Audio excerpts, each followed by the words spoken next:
I have two fantastic women who are just legends in Perth who are with us today. I have Dr. Vivienne over here, a clinical psychologist and specialist in human sexuality, now semi-retired. Vivienne has held positions at the University of Western Australia, where she presented the first tertiary course on sexual therapy in Australia. But she has also taught at Murdoch, Curtin, ECU and Notre Dame. Vivienne's been a strong advocate for the LGBTI community, from joining the Campaign Against Moral Persecution, often called CAMP, to founding the Homosexual Counselling and Information Service, the forerunner to Living Proud, writing numerous submissions, articles and books, and even developing a theory on lesbian and gay identity formation. Vivienne retired from private practice in 2007 and continues to supervise psychologists and counselling professionals and writes. Next to me we have Dee Parry. Now Dee was born in a country town in England after the war, an only child. Sounds a bit like Jeanette Winterson, doesn't it? She had a girlfriend, her first girlfriend at 17, but when she left, Dee had no one to tell how upset and devastated she felt. Being a lesbian back then was a crushing and lonely and secret experience. She's going to talk about that a bit more. Dee moved to London at 23 to go to art school and finally met lesbians. In 73, Dee began travelling with a friend, travel, landed in Perth in 74, and the first thing the two women decided to do was find some lesbians. Nothing lesbian or gay was advertised, and the only place they could find was camp, where they met other women. Dee has been an active lesbian feminist who's greatly influenced the Perth lesbian scene over many years. Key achievements include being part of a women's radio collective, working with others to set up the Grapevine news sheet. Oh, yeah. I remember the Grapevine, yeah. Organising women's festivals and establishing the Women's Place. We are so lucky to have these two women with us today. All right, let's begin with you, Vivienne, because you were out in Perth whilst you were in London, Dee, and travelling around. So let's start with that way. And perhaps you could share with us some experience about how you found out that you were a lesbian. Good. Thanks, Christina. Well, at 21 years of age, I had never had a lesbian thought or feeling towards another woman. I had a boyfriend, I was a feminist, and I already believed that I didn't want to marry because I thought that those male-female roles in marriage certainly didn't appeal to me. And then I met a woman. Now, just 4.5 years later, I told the story of what happened next to a large audience at an event that was put on at Waite, which is now Curtin University, and it was called Women and Sexuality. It was a huge event. There was hundreds of women there. And at that time, I think I was probably the first woman in Perth to come out and publicly speak as a lesbian. So it seemed to me that since my speech is living history, then I thought I might read a little bit of what I said and, and give you a kind of an authentic feel. In fact, it reminded me of what I said.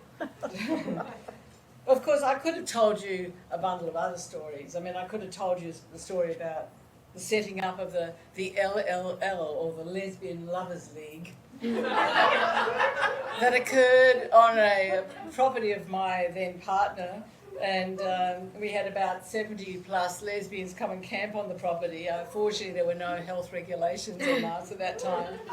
And we took over the beach south of Mandurah and ran a lesbian Olympics. Oh. So I can't tell you that. I won't tell you that story. Okay. Or I could have told you the whole story about going to New York and heading off to a lesbian professional and business women's association meeting at which, and this was just their monthly meeting, there were 500 women there. with a very famous speaker, a woman called Joanne Lulan. I don't know whether you remember her, but she was a famous lesbian talk show hostess or whatever, and although she later became straight, but anyway. And the whole story then of how she deliberately misled me about the time for the luncheon that was going to happen afterwards, after the talk, so that she could organise a seat spare next to her, upon which she then proceeded to woo me all through lunch, and then offered to have, suggested that I spend the weekend with her and cancel my trip back to Perth, which was the very next day. I have to tell you, it was so tempting, but no, I didn't. Or I could even tell you the story about playing the guitar and singing at the Red Lion. If you remember the Red Lion, the first all-gay hotel. And I was there, I was one half of the Who's Butch duo with Janet Ray, and we had, every Tuesday night was the lesbian, country and western music night. And I turned up, I had my red cowboy hat, cowgirl hat.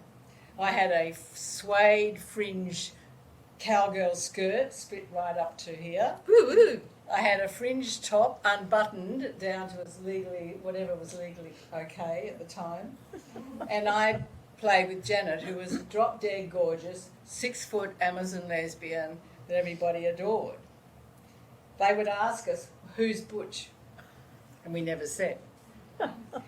And I can remember there a wonderful time when I'd written a song and everybody would ask for it on a regular basis, and the whole room of, I don't know, 100 lesbians would sing it, and it was called Have You Ever Made Love to a Wetsuit with Your Lover Zipped Inside? It's a true story, which I won't go into.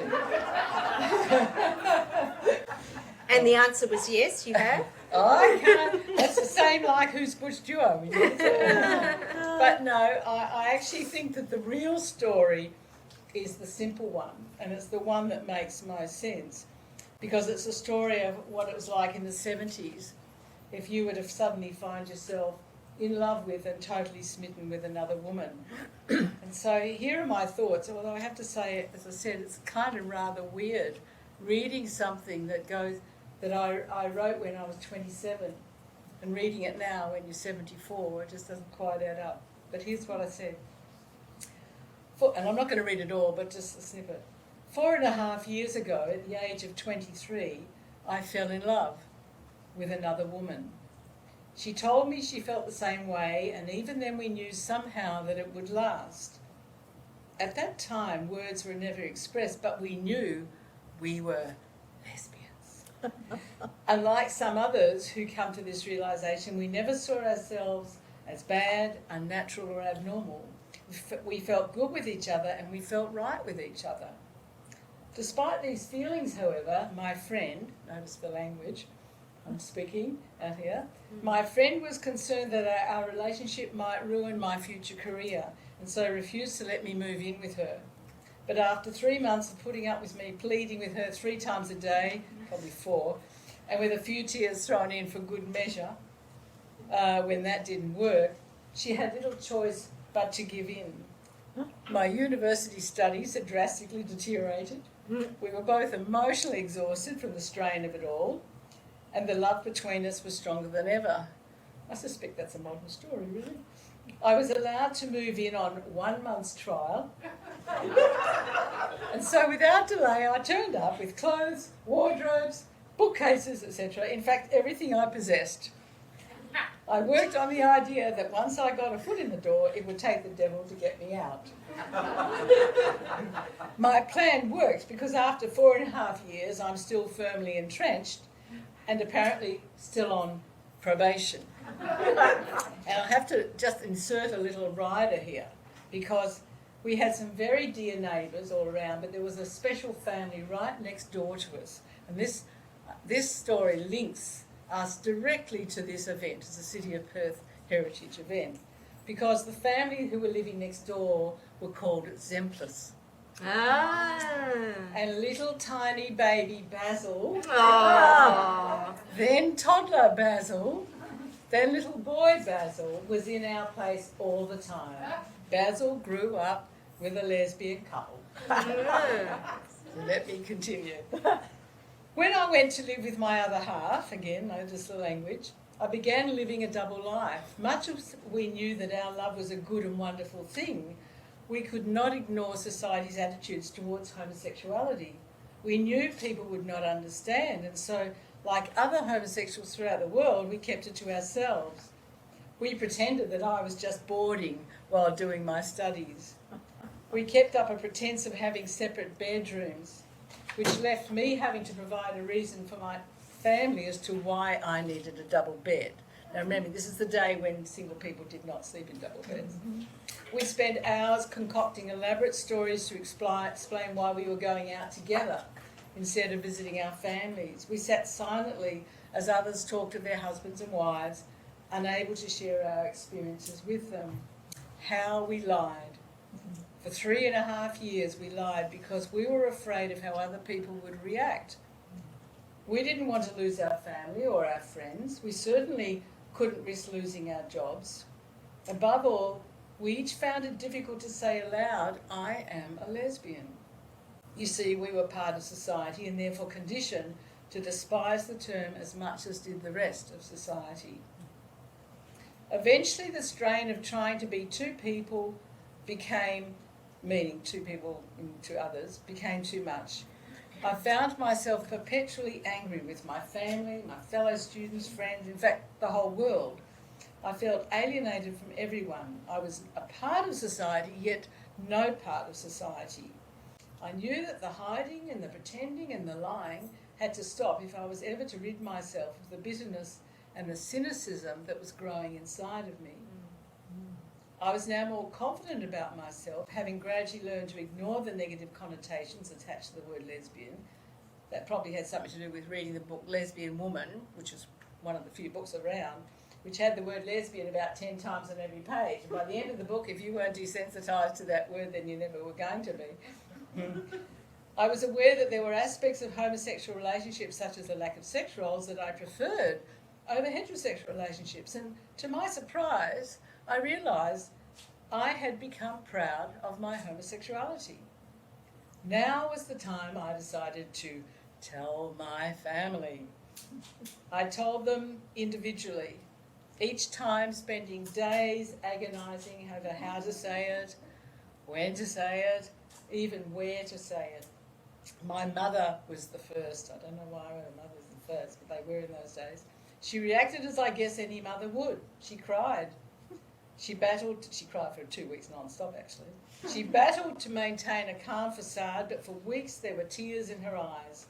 There was also guilt, anger and hostility towards me, towards my other half, towards myself. A normally easygoing, open-minded person, she was horrified at the depth of her feelings and unsure as to how to cope with them. There was nothing I could do to lessen this emotional turmoil. My own feelings were pretty mixed up as well.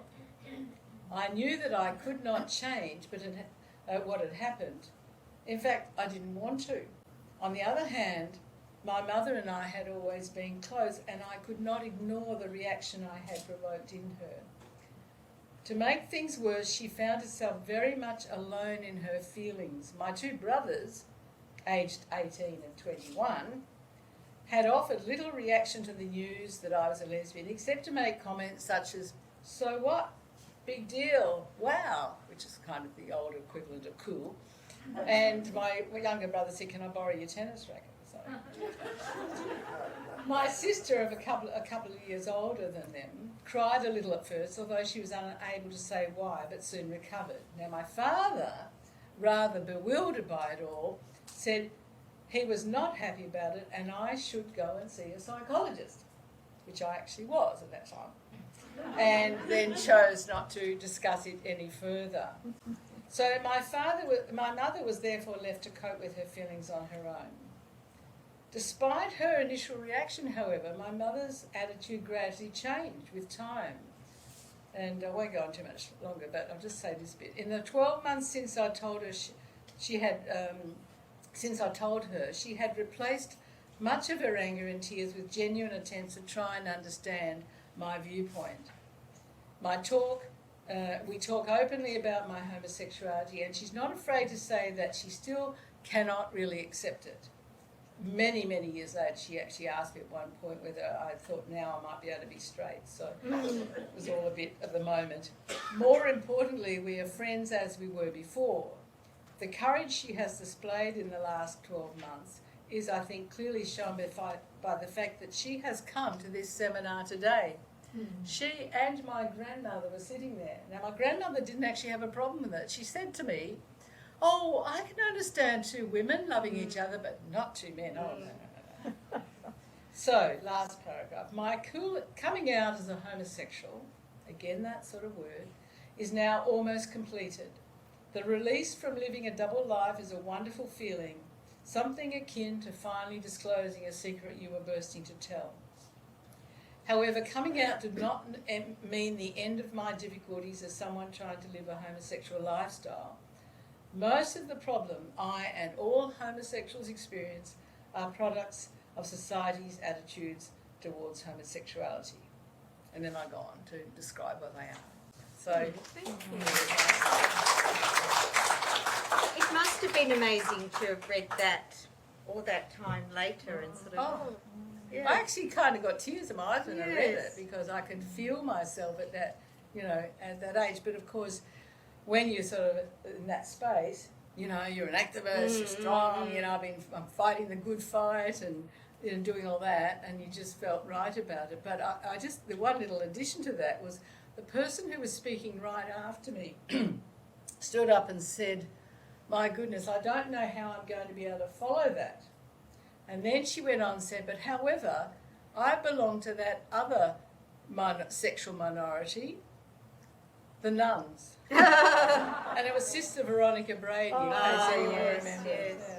So, okay. So this was the 70s, is that right? That's right. Wow. So, Dee, your story, if I got it right, born in 45, first fell in love at 17, we're talking the early 50s. Yeah. When you had your first heartbreak, Mm-hmm. your first love, first heartbreak, in that order, and you said you couldn't speak to anybody. Well, so tell us about the 50s. For you. For any of us, I Yeah. think. Yeah, it was a hard time. I mean, I didn't even know what the word meant. Yes. Somebody at school went, "Oh, you're a lesbian." I went, looked it up in the dictionary. It said female homosexual. Oh, okay. Looked that up in the dictionary, and it told me I was mentally unstable or criminal or whatever. Oh, shut that up. Yeah, so it was a bit hard. And so my school friend and I sort of ended up in this sort of sexual relationship, which we kept absolutely secret, really secret. And it's so weird because it was so innocent back then. It's like we slept at her house one night and my house one night. And our mothers just went, "Oh yeah, they're best friends." Yeah. Okay. Such nice friends. Such nice friends. Sleepovers. I know, we did have sleepovers a lot. A lot. A lot. But of course, like the pressure of that secrecy got to her particularly, and she went off to college and headed for the nearest bloke. And that was really hard. It's like, and it just absolutely broke my heart. And there's nothing, you can't tell anyone. You can't, unwritten rule, you don't out somebody else. Yeah. So you couldn't say, "Hey, get off, she's my girlfriend," because, And you in a country town. I was at in this a point, country so not a town. lot of. No, not a lot. So that was really, really difficult. And again, I had another brief relationship with another young woman, and basically the same thing happened. But the interesting thing with that was I was at art school, right? And all our friends tried to matchmake her with this guy in our group. And it was like I was being dragged in to help matchmake my girlfriend with this bloke, It's like, oh. And of course she had the pressure of, this is bad and I shouldn't be doing this. So, she went off. married the bugger. Oh, that's taking it too far. It was a bit much, wasn't it? Oh, the other one got married too. But yeah, so there was a lot of pressure in those. It was really hard to actually be a relaxed lesbian, I think. And it wasn't until I moved up to London and I finally found some other lesbians. There was a magazine called Clio, which was a regular magazine, but there was an article about women, and right at the bottom it said there was this magazine, Arena 3, and there was this organisation, I can't remember its name, but so anyway, I got in touch with them, and they held I think it was once a month evening at the Gateways Club in Chelsea.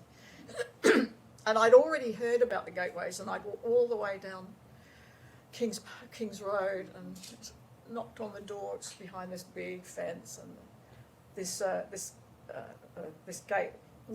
What do you want? I was like, oh, nothing. You got to be a member. Okay. How do you be a member? Well, you got to write to us. Okay. So anyway, go home. Yeah. And so when this magazine then said, look, you could become a member of this group and then you could go there. So I went, we did that. I went on a Tuesday night. And then sort of gradually met people and sort of, there was a bit happening, you know. Yeah. There was a bit happening around. There was the Gateways, there was Mother Redcap, we went there, we used to go dancing, and so it was sort of quite nice. And then you travelled. And then I travelled, and you end up in Perth, this tiny little town. What was the comparison to the swinging 60s in London? It was the swinging 60s, wasn't it? Yeah. It really was a small town. It was tiny, and I there was nothing gay, there was nothing lesbian. How did I find out about Cam? No idea. I can tell you how I found out about Cam. How did you find out? Well, so I was with my partner for 2 years, and then with all this lying and everything, I felt like I wanted to meet some other people like us, right? And after 2 years of isolation, and so I saw advertised in those days, advertised in the Sunday Times personal column. That was the place. That was it was where social media, you know, 70s style, and they advertised a lecture on homosexuality, and I said to my partner, oh, look, we could go to this lecture and nobody will know anything about us because we're just attending the lecture, you know. So that must have been how I found out. I think so. Must have looked it up in the Sunday Times. Rang up, I think, telephone line. They said, come on in. So I came in. That was in Hay Street. Oh. And do you remember Buffs Fitzgerald? Elizabeth Fitzgerald? Oh, yeah, vaguely. Yeah. Anyway, she, you know, They were in Outram Street. invited my friend and I, this was a friend, to drinks, and then told us all what was going on. Yes, I do. So we went, that was good. We went on, I was saying Carolyn, we went on treasure hunts in our car, we went picnics, we did all sorts of stuff. Yeah, so we did all that stuff, which was Just nice. a women's group coming out of camp, or the camp, the whole group? This was the women. This was the women's group. This was a women's group. Yeah. The men were a bit of a pain That because women's group's what that's the group I set up. Huh? That group I set up. Yeah, that's right. Yeah. Because there was some guy on the telephones on the Monday night who used to leave all their dirty cups because he knew that women were there the next day, and we went. I confronted him on that, and he was like, "Oh, well, that's what women do, isn't it?" Really? Oh yeah. This was the 70s. Sexism wasn't even discussed then, I don't think. Anyway, so that was really nice. That was a good thing.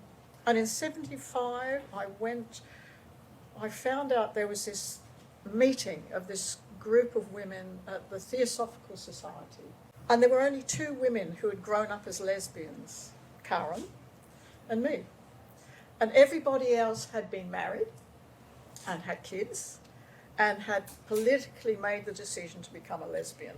Now, this is a question I wanted to ask for both of you, because by 75, we have feminist lesbianism. Yep. And that was a change. So what did that change look like, feel like? What did it mean? Well, it was sort of, I mean, obviously in the late 60s, feminism was there, it was very strong, I was very involved in groups, but I was involved in groups like the Women's Electoral Lobby, we were fighting for abortion rights and things. It was very mainstreamy, sort of like in women's thing.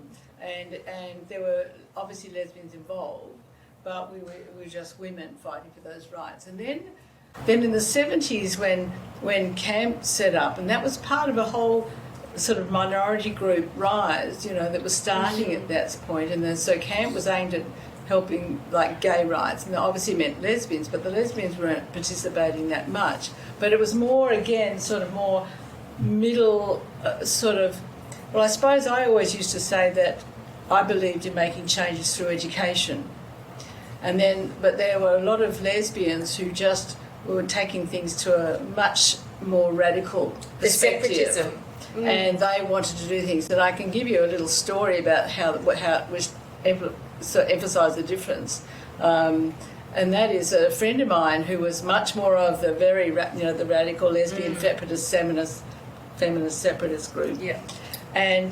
But we were good friends. So one day we were having discussion, and I said to her, I was trying to explain that I preferred to educate people, and she was doing more radical things, and that was okay. They were two different styles.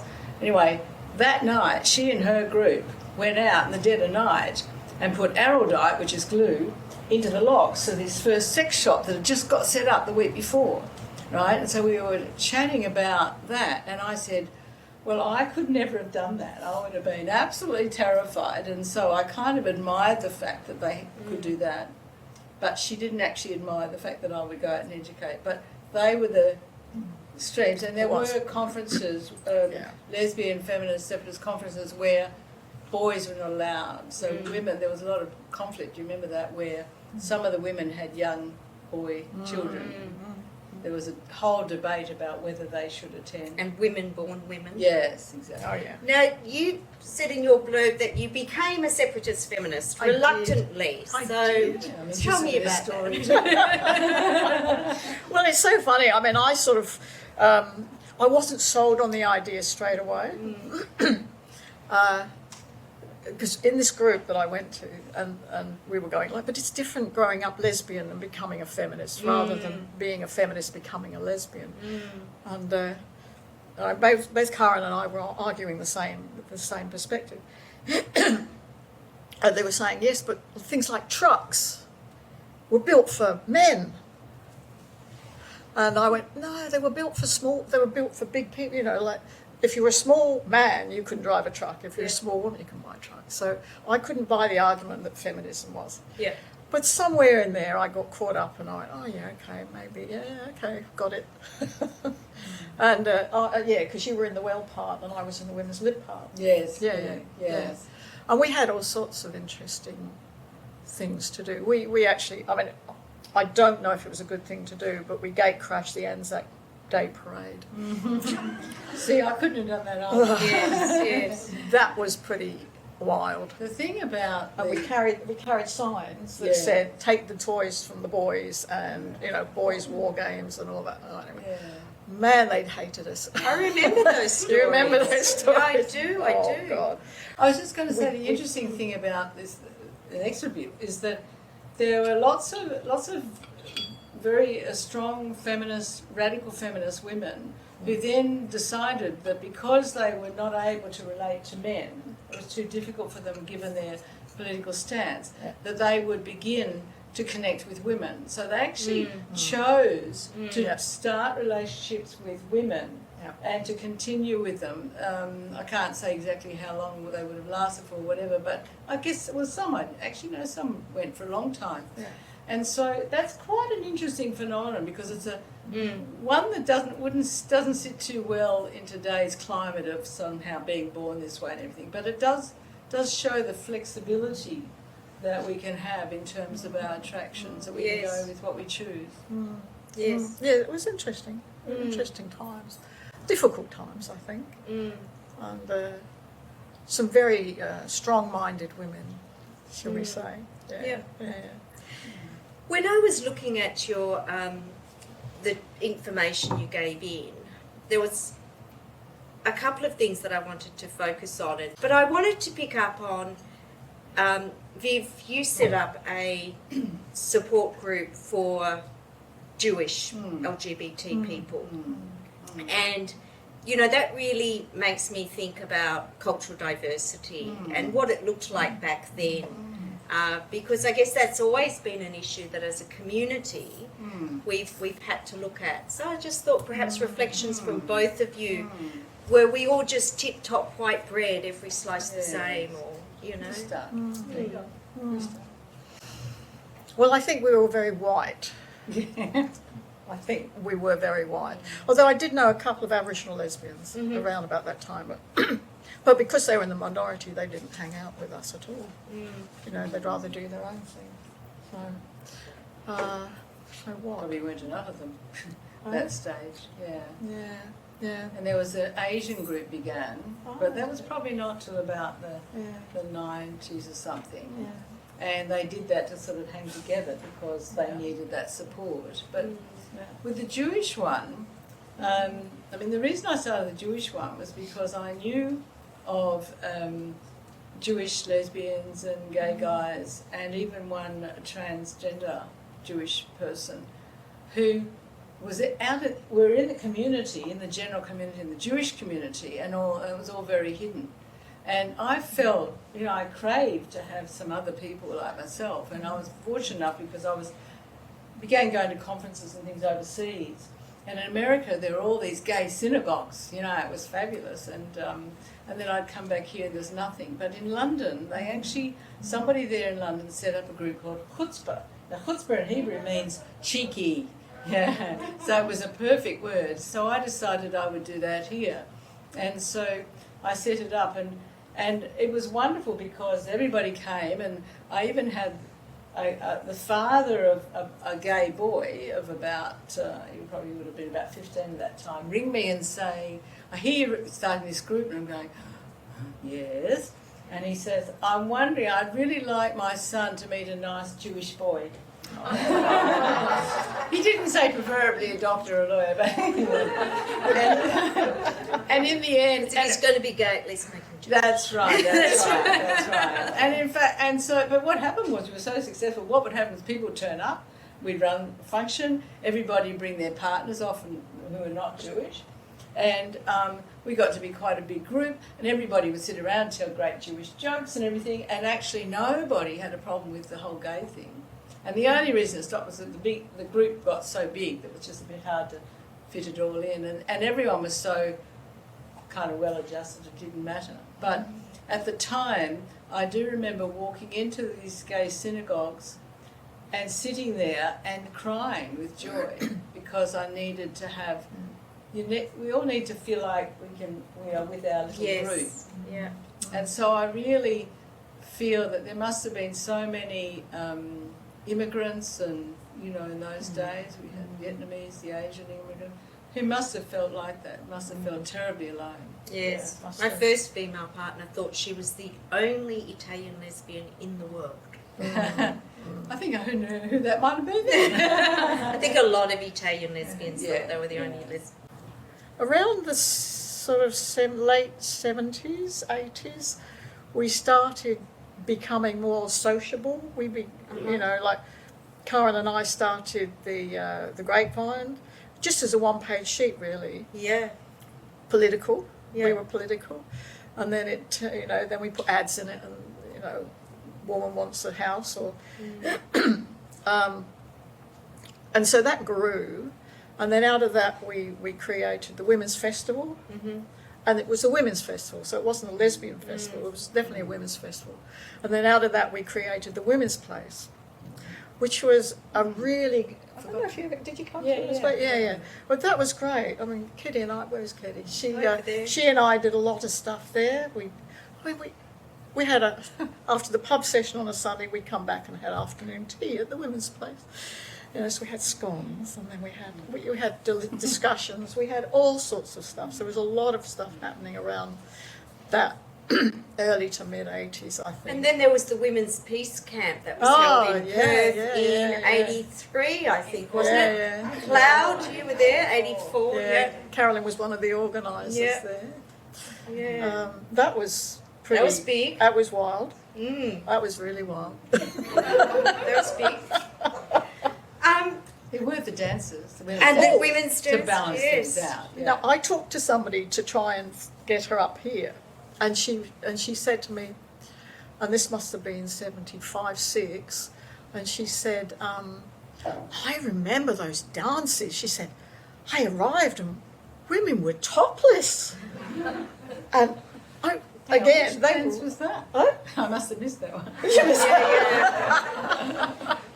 They were again at the Theosophical Society out the back. A lot more They happening were the radical socially in mob. terms of women's spaces A than lot say of women's now. space. A lot of women's space happened. Thank you so much. It was really been a pleasure to meet you both and to have Yes, and this little bit of a And thank you for conversation. your questions. They've been really, good and interesting, and I hope it's given a little window on the past. Oh yes, yes. Yeah.